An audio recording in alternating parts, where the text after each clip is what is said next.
started this independent out the trunk shit. True. You know what I'm saying? I Bay grew up seeing my OGs popping the trunk, selling 100,000 out the trunk.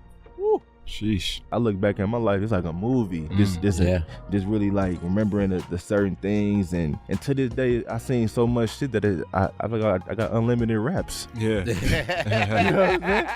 When you think about West Coast rap, most rap fans jump straight to LA. Kendrick Lamar, Dr. Dre, The Game, they were all pivotal in shaping today's West Coast sound with music that reflected the struggle and successes they faced on the streets, while simultaneously inspiring other people that face similar situations to rise above their circumstances. And those bright, flourishing lyrics tied with groovy beats became the blueprint that people recognized as West Coast rap. But another area that's been just as important to the West Coast sound is the Bay Area, and one artist that's been repping San Francisco heavy is Larry June. Now, Larry isn't your typical mainstream rapper, as you're not going to hear him in the club, and he doesn't go around chasing viral TikTok hits. But if you're a hip-hop head, then you know he's been running laps around the game. From 2018 up until today, he's dropped over 20 projects, moving like a young up-and-coming rapper from the late 2000s, dropping hella mixtapes. But the crazy part is he's built that entire catalog while staying fully independent, proving that you can develop your own lane and outsmart the music industry. And importantly, Larry's lane doesn't consist of any mainstream rapper tropes, and instead promotes an organic, healthy lifestyle consisting of smoothies, riding his bike, and keeping your mind straight, showing to his fans that you can still make tough music despite rapping about ordinary stuff.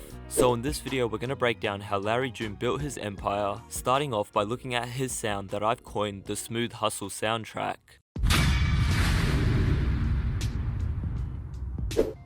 Larry June's music is a real breath of fresh air, not just in the way it sounds, but in what he talks about. His lyrics are pretty much straight from his personal life and the situations he dealt with while hustling on the Bay Area streets, eventually maturing into a successful artist. And he's very natural sounding in his bars, like he's rapping off the dome when it comes to talking about stacking his bread and being mindful of the world around him. Interestingly, when he drops line about those peculiar subject matters, it could easily be corny coming from another rapper's mouth, but it works for Larry because it's genuine and consistent with who he is. For example, if you ask which rapper is capable of dropping the line, avocado in a smoothie, something different in a slut, in the middle of a freestyle, Larry's the only artist that would come to mind. That spontaneous and unconventional approach is a big part of what makes his music stick, as his personal style is so bold that other rappers couldn't be able to spin those subject matters and make them sound so clean. And you really hear it on his features too, when he jumps on a track like Survivor Series 95 with Westside Gunn, Jay Worthy, and TF. Larry's smooth and measured delivery cuts against Gunn's grimy Buffalo energy, and as Gunn doesn't hold back telling explicit street tales using vivid imagery with a flamboyant delivery, Larry stays more reserved and floats over the beat with a more laid-back tone, despite remaining consistent to the unforgiving nature of the street life covered on the song. But when he links with someone like Currency, their synergy is undeniable. Both move at the same pace on tracks with a laid-back hustler tone, rapping about everyday life, but within their context that means old-school luxury cars and reaping the benefits of their hard work. And it's clear that Currency helped push Larry towards embracing that smoother lane. Currency actually called me one day. He was like, Larry, I love your trap shit, but you gotta do that smooth shit. Yeah, I was gonna say. We gotta clean the kitchen to this shit, Larry. And I was like, man, you know, you kind of right. I actually like doing the smooth shit better. While Larry most definitely prioritizes his lyricism, his beat selection is another major piece that's at the core of his sound. Being from the Bay, his sound carries traces of that modern G-Funk 2.0 energy, that kind of laid-back, sun-drenched groove you'd hear an artist like Dom Kennedy, Jay Worthy, or even Anderson .Paak. You'll also come across within Larry's discography. The core of his beats often contain dreamy, ambient chords that give the music a hazy glow, and they're simple in nature and fit right in with the samples, letting the groove breathe and inviting you to ride with it. And those ambient chords can be heard on tracks like 50s in the City and Magnum P.I., where Larry raps about his whips and exclusivity with the chords shining on the hooks and fading in and out throughout the verses. And then you've got the synths, which bring out that G-Funk DNA, high-pitched, funky leads that snake up and down the beat in a smooth fashion. Those types of synths that cut through speakers and make you want to roll down your windows and soak up the sun. Tracks like Pop Out with Schoolboy Q and Friday Activities are examples of how those old school synths can liven the beat, even if it's more subtle than those Dr. Dre G-Funk beats from the 90s. But aside from beats, you can't really talk about Larry June without mentioning his ad-libs. They've become a signature part of his style, giving his verses extra flavor that helps cement his laid-back delivery. And with Larry, those ad-libs come from a special place. And that kind of go back to the good job, Larry shit. Like, you know, it was a point in my time and in my career or just life in general where it was nobody telling me good job. So I had to, you know, I got on there, I told myself good job, and I'm a firm believer that what you put out there, you go receive. So if I'm telling everybody good job, I'm doing good job, Larry. When you look at me, you go be like, good job, Larry. Right. You know what I'm saying? That's what you get. So I put it to the universe. Now the whole world telling me good job.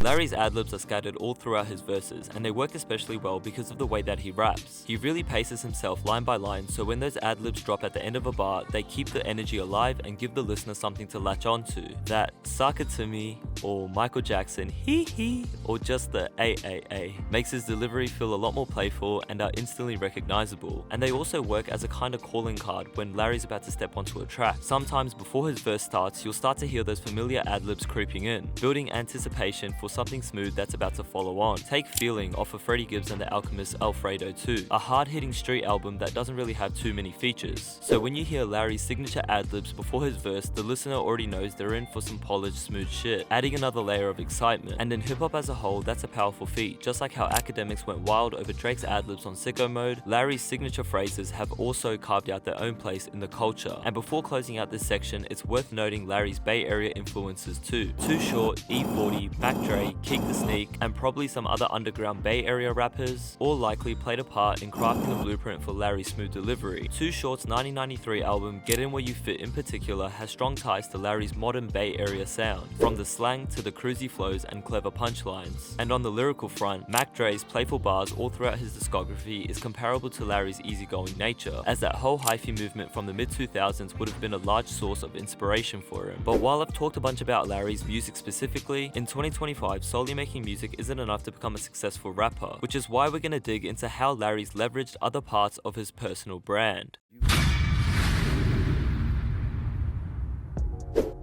Larry's independent to the core. Outside of using a distributor to get his music onto streaming platforms, he isn't tied to any major label machine, and that independence has pushed him to treat rap like more than just an art form but also a business. And when Larry raps about hustling, he's not just referencing his past life on the streets, but also his current life, whether that be flipping cars, real estate, investments, or buying businesses. And when you think about other income streams rappers delve into, you're probably thinking about the standard run of CDs and vinyls to go along with a mixtape or album release. And if they're able to tour, then likely some t-shirts and hoodies as well. But what makes Larry's approach different is the way he's expanded beyond those tropes, as Larry's merch is more like a lifestyle brand than a side hustle. He sells yoga mats, push bike accessories, journaling notebooks, all kind of everyday items that come straight out of the world that he raps about. As he frequently talks about sipping teas or biking on the mountains, it doesn't feel random to see a Larry June mug or a bike seat attachment for sale, and instead feels like an extension of the music itself. And say if a rapper like Playboy Cardi tried to sell some teacups, it probably would still sell out, not gonna lie, but it'd come off as a bit gimmicky,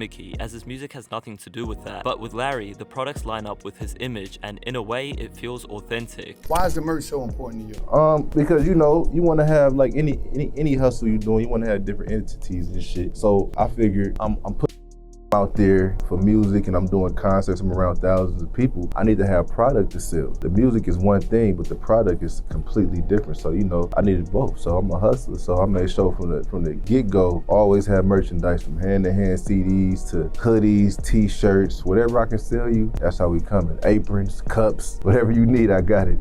In hip-hop, it's not unusual to see artists build empires outside of music. Some of the biggest names have used their fame to become moguls, tapping into food, fashion, tech, or whatever lane makes sense for them. Jay-Z with his luxury champagne brand and Tidal, Kanye with Yeezy, 50 Cent turning his vitamin water deal into millions, or even Travis Scott making the world go crazy over a McDonald's meal. All of these moves have elevated their status beyond rap, but those are all massive artists already rubbing with major brands and mainstream success, whereas Larry's path looks completely different. He doesn't chase Billboard hits or attach himself to bigger names in the industry. Instead, he's carved out his own lane with business rooted in his personal branding first. As previously mentioned, over 20 projects in 2018 alone shows how consistent he's been, dropping tape after tape, each one evolving in how he markets himself, while still keeping the core elements intact. From the C4 Corvette and ASC McLaren to the Ferrari 8 Spider plastered all across his covers, Larry's visuals have become just as a part of the brand as the music itself. And as he grows, he keeps stacking onto that image, with luxury watches from Rolexes to Patek Philippe's and Cartiers, slowly turning into symbols of his progression. Even his fashion aligns with the lifestyle he raps raps about. Looser, comfortable fits with warm colors that mirror the Bay Area sun and plenty of activewear, all tying back to that health first mantra he pushes in his lyrics, as well as shorts, Gore-Tex, hiking gear, and Larry isn't a stranger to flipping the same game he sees around him. As if the bougie Bay Area spots can sell overpriced products, then why shouldn't his own exclusive hustle carry that same value? Cause I learned from, seeing other people do it, like going to the little smoothie shops. I went to Whole Foods and I seen a $7 lemonade, and I bought it just because it was $7. Because it's $7. Like, hold on, nigga, I can buy this too. You say your orange juice is $12. Yeah, you know what I'm saying? I let niggas know you gotta spend a little money on that juice.